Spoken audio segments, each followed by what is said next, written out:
Hi అండి, welcome to my channel బ్రోసిస్ vlogs Vizag. ఈరోజు వీడియోలో అయితే నేను రథసప్తమి పూజ ఏ విధంగా చేస్తానా అన్నది 3 ఇయర్స్వి ఫొటోస్ అయితే యాడ్ చేసి చూపిస్తున్నాను అనమాట. అంతేకాకుండా నా తాళి విషయంలో కొన్ని విషయాలు అయితే జరిగాయి. అవైతే నేను ఈ వీడియోలో అయితే షేర్ చేద్దామని అనుకుంటున్నాను. ఫస్ట్ అయితే వీడియోలోకి అయితే వెళ్ళిపోదాము.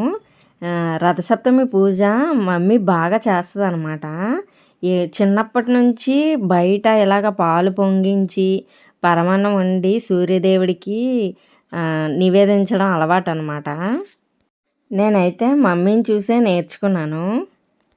సూర్యనారాయణ స్వామి ప్రత్యక్ష దైవం కదా.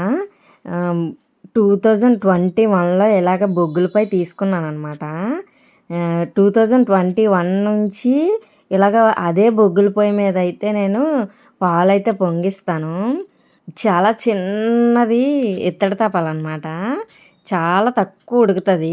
అదైతే తొందరగా అవుతుంది అనేసి అయితే అదైతే మమ్మీయే ఇచ్చింది, చిన్న తపాల. దాంట్లో అయితే కొత్త వీలైనంత వరకు కొత్త బియ్యం, కొత్త బెల్లం వాడతానన్నమాట. 2 ఇయర్స్ అయితే ఫస్ట్ మా ఇంటి ముందుని ద్వారం దగ్గర పెట్టుకున్నాను అనమాట. మా పక్క ప్లేస్ ఖాళీగా ఉండేది. సూర్యనారాయణ స్వామి కనబడేవాళ్ళు, అందువల్ల అయితే చేసుకునేదాన్ని. ఇప్పుడైతే పక్కన బిల్డింగ్ కట్టేశారనమాట. సూర్యనారాయణ స్వామి అయితే కనబడట్లేదు. అంటే మార్నింగే పూజ చేస్తాం కదా, మార్నింగే కనబడరు అనమాట. అంటే పాలు పొంగేటప్పుడు ఆ స్వామి ఎదురుగా పొంగించాలని నేను అనుకుంటాను అనమాట. లాస్ట్ ఇయర్ అయితే రథసప్తమి అయితే చేసుకోలేదన్నమాట మేము. చూడండి, మా పిల్లలు అయితే చాలా చిన్న పిల్లలు కదా. అప్పటి దగ్గర నుంచి నేను ప్రతి దాంట్లోని ఇన్వాల్వ్ చేస్తానన్నమాట పిల్లల్ని అయితే. ఆవు పిడకలతోనైతే పాలైతే పొంగిస్తాను. మొత్తం ఉడకడానికైతే ఆవు పిడకలతో అవ్వదు కదా, కొంచెం కష్టమైన పని. పాలు పొంగిన తర్వాత అయితే నేను బొగ్గులు అయితే వేస్తానన్నమాట. ఫస్ట్ అయితే వినాయకుడికి అయితే పూజ చేసుకొని స్వామివారిది ఫోటో ఉంటే ఫోటో, చిన్న ప్రతిమలాగా ఉంటే అది పెట్టుకోవాలన్నమాట. హారతితో అయితే పొయ్యి అయితే వెలిగిస్తాను నేనైతే. చాలా హ్యాపీగా అనిపిస్తుంది రథసప్తమి రోజు మాత్రం. సూర్యనారాయణ స్వామి ప్రత్యక్ష దైవం కదా. రథసప్తమి నుంచి ఎండాకాలం అయితే స్టార్ట్ అవుతుందని అంటారు కదా. మాఘమాసంలో వచ్చే సప్తమి కదా, ఇదైతే చాలా ప్రసిద్ధి అనమాట సూర్యనారాయణ స్వామికి. అసలు పాతకాలంలో అసలు సూర్యనారాయణ స్వామినే ఎక్కువగా పూజించేవారంట. అసలు సూర్యదేవుడు లేకపోతే అసలు మనుషులు జీవులే అసలు జీవించడం సాధ్యం కాదు కదా. మాఘ సప్తమి రోజు అయితే సూర్యనారాయణ స్వామిని అయితే పూజిస్తాం కదా. ఆ రోజు టెంపుల్స్ కూడా వెళ్తారు కొంతమంది. సూర్యనారాయణ స్వామి అయితే 7 గుర్రాలు ఉన్న రథం మీద అయితే వెళ్తారని అంటారు కదా. 7 గుర్రాలు కూడా మనకున్న 7 వారాలకి చిహ్నం అన్నమాట.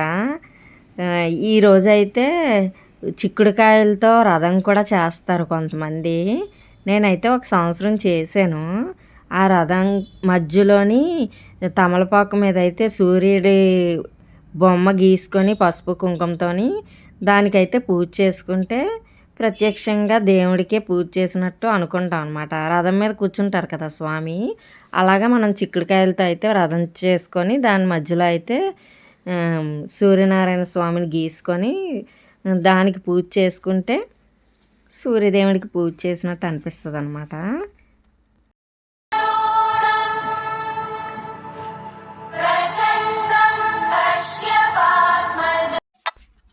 ఇలా బొగ్గుల పొయ్యి మీద అయితే ఆవు పిడకలు అయితే పేర్చుకొని దాని మీద అయితే కర్పూరం వేసుకొని వెలిగిస్తే తొందరగా వెలుగుతుందన్నమాట పొయ్యి.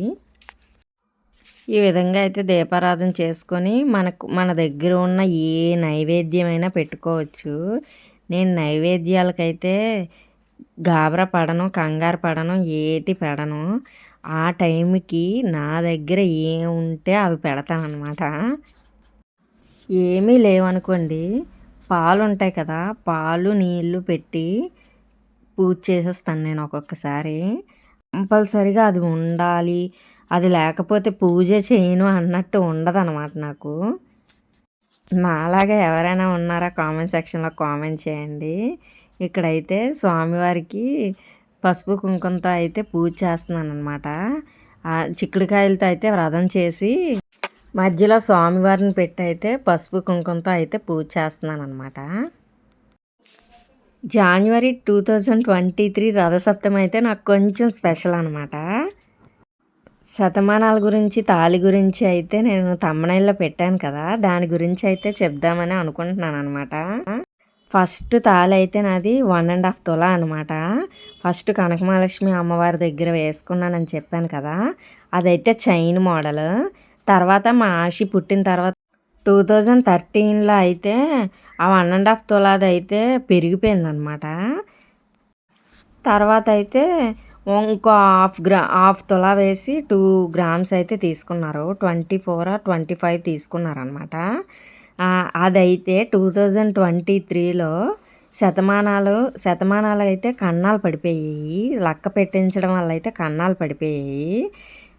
అవైతే ఆర్డర్ చేసామన్నమాట. అవి 2.5 గ్రామ్స్ ఒక్కొక్కటి అనమాట.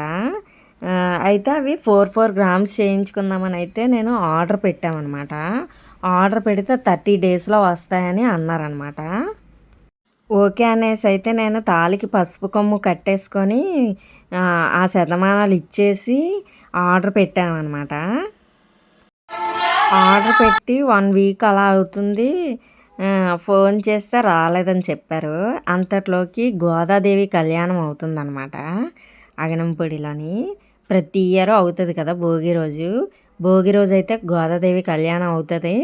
కళ్యాణం టికెట్స్ తీసుకోమని అడిగారు అనమాట. తీసుకున్న తర్వాత నాకు ఒక ఆలోచన వచ్చిందనమాట. కళ్యాణం చేస్తున్నారు కదా, ఆ కళ్యాణంకి నా శతమానాలు ఇస్తాను గురువుగారిని అయితే అడగమనేసి అడిగాను అనమాట. నాకు ఎందుకు వచ్చిందో ఆలోచన అసలు. అప్పుడైతే గురువుగారు అయితే సరే తీసుకురండి, కళ్యాణం అయితే మీ శతమానాలతో చేస్తాము, తర్వాత తిరిగి ఇచ్చేస్తామని చెప్పారనమాట. నాకు ఎంత హ్యాపీగా అనిపించిందో చెప్పలేను నేను అసలు. అలా కూడా చేసుకోవచ్చు అని తెలుసుకున్నాను అనమాట. స్వామివారు అయితే నా చేత అలా చేయించారు అనిపించింది నాకైతే. వెంటనే మేము ఆర్డర్ చేసిన దగ్గరికి వెళ్తే అవ్వదమ్మా అనేసారు. అయితే క్యాన్సిల్ చేయండి అని నిర్మోహమాటంగా చెప్పేశాను. క్యాన్సిల్ చేయించేసి రెడీమేడ్గా ఎక్కడ దొరికితే అక్కడే తీసుకున్నాం అనమాట.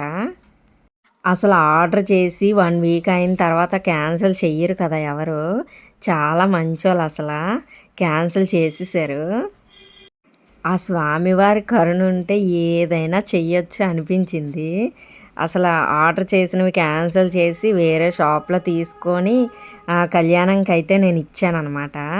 నాకు ఎంత హ్యాపీగా అనిపించిందో. ఇప్పుడు ప్రజెంట్ నా మెడలో ఉన్నవి అమ్మవారికి స్వామివారికి కళ్యాణం జరిగిన శతమానాలు అనమాట. అవి చూసినప్పుడల్లా చాలా హ్యాపీగా అనిపిస్తుంది. అవి చేయించుకున్నాము. ఇదైతే పుష్యమాసము వేసుకోకూడదు అని అన్నారనమాట. తాళైతే తీయకూడదు, పుష్యమాసంలో తాళైతే వేసుకోకూడదు అని అన్నారనమాట. మేము దేనికో మా గురువు గారు మా స్వామి డాక్టర్ అనమాట, మా పూజలన్నిటికీ వచ్చిన గురువుగారి ఇంటికైతే వెళ్ళాము. మామూలుగా వెళ్ళాము. ఆ మేడం అయితే శతమానాలు చేయించుకున్నారట. ఆవిడ కూడా చేయించుకొని నాకైతే చూపించారనమాట. ఆవిడ అన్నారు, లక్క వేయకుండా శతమానాలు వేసుకుంటే లెక్కలేనంత బంగారం వేసుకోవచ్చట అనేసి అన్నారనమాట. కళ్యాణం తర్వాత లక్క వేయిద్దామని అనుకున్నాం అనమాట. అన్ఫార్చునేట్లీ వాళ్ళ ఇంటికి వెళ్ళాము. ఆవిడ చూపించారు. అయ్యో నాకు కూడా ఉన్నాయి కదా, నేను లక్క వేయించనైతే అని అనుకున్నాను అనమాట. అలా అయితే లక్క వేయించలేదు. తర్వాత అయితే నేనైతే ఉన్నవి తీసేసి లక్క తీసేసి వేయించుకోమని అయితే నేను ఎవరికి చెప్పను. నాకు అవకాశం ఉంది కాబట్టి నేను అప్పటికి నేను చేయించుకున్నాను కాబట్టి ఆ విధంగా అయితే చేశాను. ఇంకా చైన్ కూడా పాతది అయిపోయింది. 2 కొత్తగా ఉంటే బాగుంటుందని అయితే ఫస్ట్ పెళ్ళైన దగ్గర నుంచి తాడు ఉంటుంది కదా ఓల్డ్ మోడలు, అదైతే వేసుకోలేదనేసి అయితే అది కూడా మార్చేసామన్నమాట. తరుగది లేకుండా 1 గ్రామ్ ఎంతో పోయింది. 25 గ్రామ్స్‌ది 24 గ్రామ్స్ తాళైతే వచ్చేసింది. ఇదైతే రథసప్తమి రోజు సూర్యనారాయణ స్వామికైతే దండం పెట్టుకొని 2 కలిపి రథసప్తమి రోజైతే వేసుకున్నాననమాట. మన ఆలోచనలు దేవుడి వైపే ఉంటే దేవుడు అన్నీ మంచిగా చేస్తారనిపిస్తుంది నాకు. ఇవైతే నావి కాదు, గూగుల్‌లో చేశాననమాట. శతమానాలు అలా చూపించకూడదు కదా బయటికి. అందువల్ల మామూలుగా ఈ మోడల్ అని చూపించాననమాట. మీరేమనుకున్నా పర్వాలేదు గానీ, ఇవన్నీ తలుచుకుంటే నాకు నేనే గ్రేట్ అనిపిస్తది. చాలా ప్రౌడ్‌గా ఫీల్ అవుతాను నాకు నేనే, అలాంటి ఆలోచనలు రావడం వలన. వీడియో నచ్చితే లైక్ చేయండి, షేర్ చేయండి, సబ్స్క్రైబ్ చేయండి. Thank you for watching బ్రోసిస్ vlogs Vizag.